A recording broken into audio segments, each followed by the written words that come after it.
Bhagavate Vasudevaya Narayanam Namaskritya Naram Chaiva Narotamam Devim Saraswatim Vyasam Tato Jayamutiraye.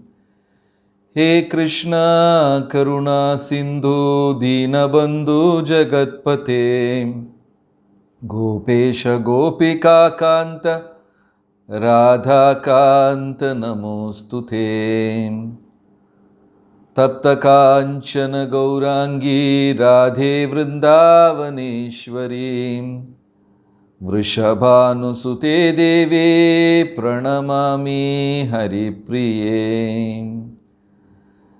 Jaya Jaya Sri Chaitanya Jaya Nityananda Jaya Dvaita Chandra Jaya Gaura Bhakta Vrinda. Jai Sri Krishna Chaitanya Prabhu Nityananda Shri Advaita Gadadhara Shri Vasadi Gaura Bhakta Vrinda.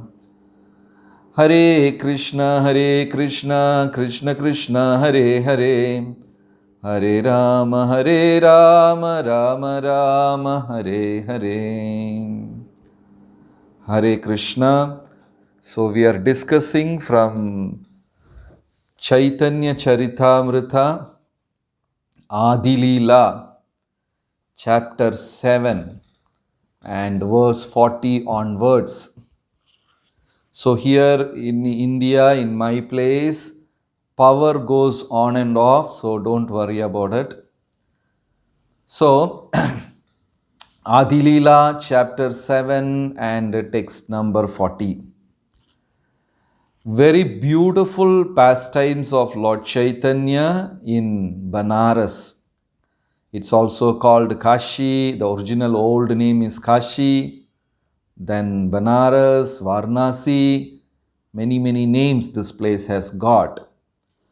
So, also this is a very important holy place. One among the 7 Mokshapuris. Kashi, Ujjain, like that the list goes. If somebody leaves their body being spiritual in these holy places, definitely he will go back to Godhead. That is the Mahatmya of Kashi. And Lord Chaitanya selected this holy town Kashi to instruct to Sanatan Goswami. 2 months, 2 continuous months, Lord Chaitanya gave all the instruction to Sanatan Goswami. Further, 200 kilometers from Kashi is Allahabad. In Triveni Sangam, on the bank of Triveni Sangam, Lord Chaitanya instructed Rupa Goswami for 15 days. So, Rupa Goswami was instructed in Allahabad for 15 days and Sanatan Goswami was instructed in Kashi for 2 months. So, these are the wonderful instructions Lord Chaitanya gave, the association Lord Chaitanya gave, which even today Gaudiya Vaishnavas and the whole world is cherishing it. Lord Chaitanya's instructions to Rupa Goswami became the books Bhakti Rasamrita Sindhu and Upadeshamritam, Nectar of Instruction and Nectar of Devotion. And all those instructions Lord Chaitanya gave to Sanatan Goswami, it is beautifully recorded and translated by Srila Prabhupada in the book called Teachings of Lord Chaitanya.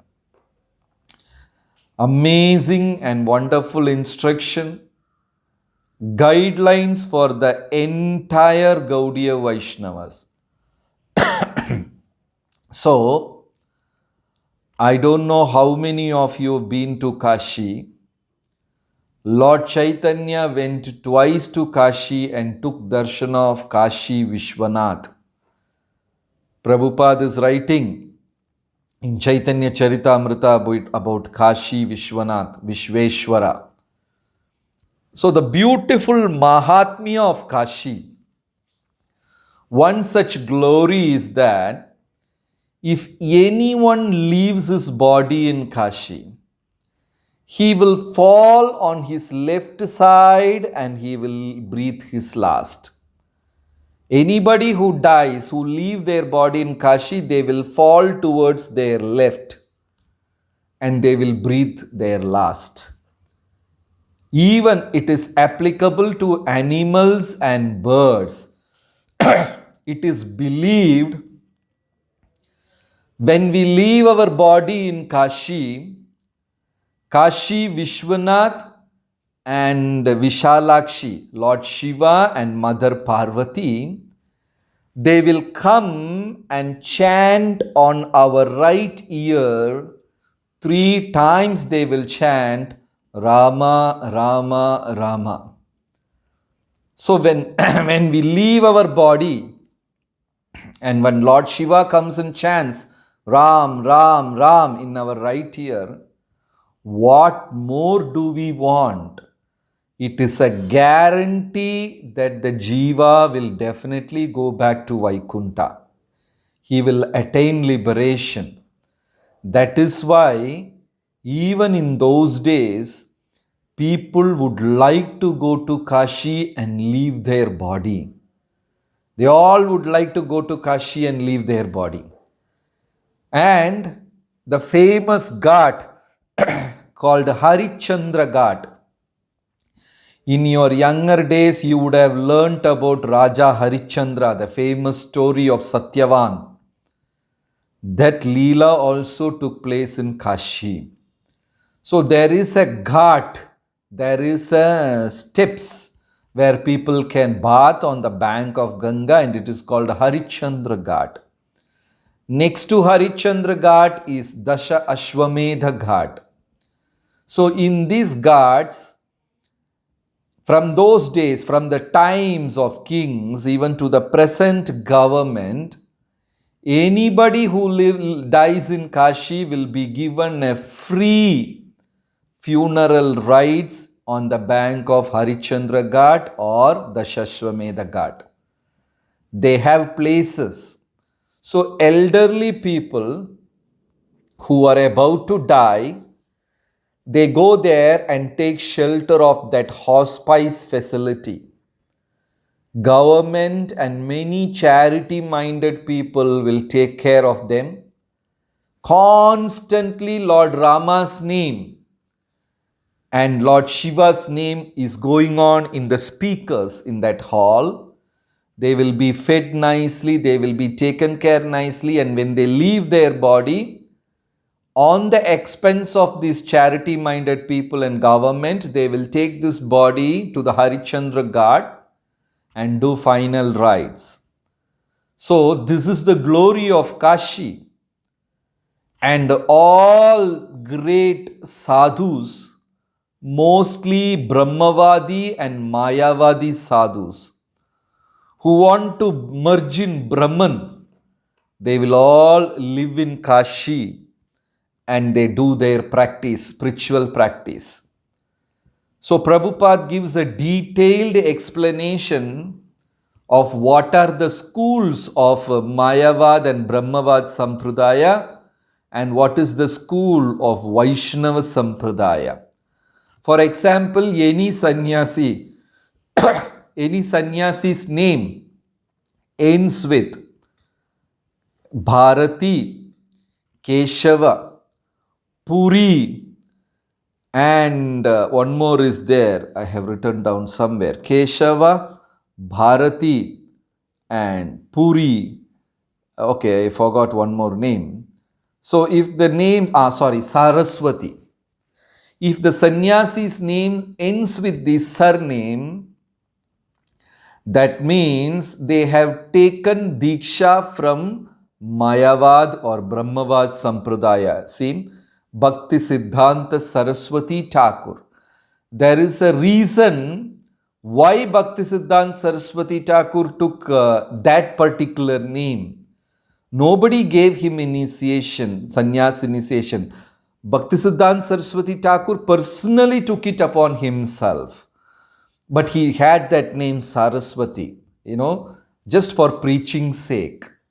Puri, Madhavendra Puri, Ramanandra Puri, Paramananda Puri, and Bharati, Keshava Bharati, like that Ananda, Saraswati Ananda. So these are all Mayavada schools. And Lord Chaitanya also took Diksha from this kind of a school, from Keshava Bharati, so that the world will accept. But Vaishnava sannyasis will have Bhakti as a prefix. This is Vaishnava school. Bhakti Nityananda Swami, Bhakti Vigyan Goswami, Bhakti Vikasa Swami. So they all have Bhakti. So this is a beautiful pastime. Lord Chaitanya went to Kashi for the first time. And Kashi is the seat of Gyan. And the very famous sannyasi, Mayavad sannyasi, Prakashananda Saraswati was living there, and he had 10,000 sannyas disciples. Not one or two. And other grihastha and brahmachari disciples are plenty. Sannyas disciples alone, he had 10,000. So you can understand how powerful, influential, and famous Prakashananda Saraswati was. And he's a very true sannyasi also. Very honest to what he is practicing. So, Lord Chaitanya went to Kashi for the first time, stayed in Chandrasekhara's house, had lunch in Tapan Mishra's place, and discussing with Sanatan Goswami. So Lord Chaitanya is hearing every day devotees coming and glorifying about Prakashananda Saraswati, and devotees wanted that somehow Lord Chaitanya should meet Prakashananda Saraswati and he should prove bhakti, like we also feel that, no? Because we are practicing Krishna consciousness, we always feel our philosophy should beat all other philosophies. And wherever we go, everybody should accept. Sometimes we are greedy, Sometimes devotees are greedy in preaching also. We want everybody to become devotees overnight. That is what happens to many devotees when they come back home, When they come back from Middle East, they go to their house and they call all the relatives one day. And in one day, they will teach them everything that they have learnt in 20 years. Like Chaturmas, Ekadashi, and Narsinghadev, Lord Chaitanya, Lord Jagannath, everything. And that man is like stars going around his head. He can't digest. So devotees wanted Lord Chaitanya to go and talk to Prakashananda Saraswati, convert him, defeat him, and make him a Vaishnava. They were so greedy. And they were talking again and again and again to Lord Chaitanya. Everybody is mentioning Prakashananda Saraswati, And Lord Chaitanya remained very silent and with a smile. Mahaprabhu used this weapon many times. Silent and a smile. A smile is the best and the topmost makeup ever a personality can have. And silence, there is no boundary for silence. Silence can defeat any argument, and smile can cross any boundaries. So Lord Chaitanya, sometimes when Lord Chaitanya doesn't want to comment, Lord Chaitanya will smile and keep silent. So he was not answering. But devotees are coming every day, again and again and again. They are saying Prakashananda Saraswati, Prakashananda Saraswati. So finally, Lord Chaitanya broke his silence and said, I am going to Mathura now. On my way back, I will meet Prakashananda Saraswati. So devotees were so jubilant, and they know now Lord Chaitanya is going to come back and meet Prakashananda Saraswati, and they're very sure and confident that Lord Chaitanya will defeat, That is the power of this pure personalities and power of Lord Chaitanya. Even in Prabhupada's times, when Prabhupada goes and talks to somebody, they will simply blindly accept it. In Australia, Prabhupada went to a mansion. You cannot say mansion, it's like a palatial building with gold plated knobs and doors and gold lined wooden works and some billions of dollars.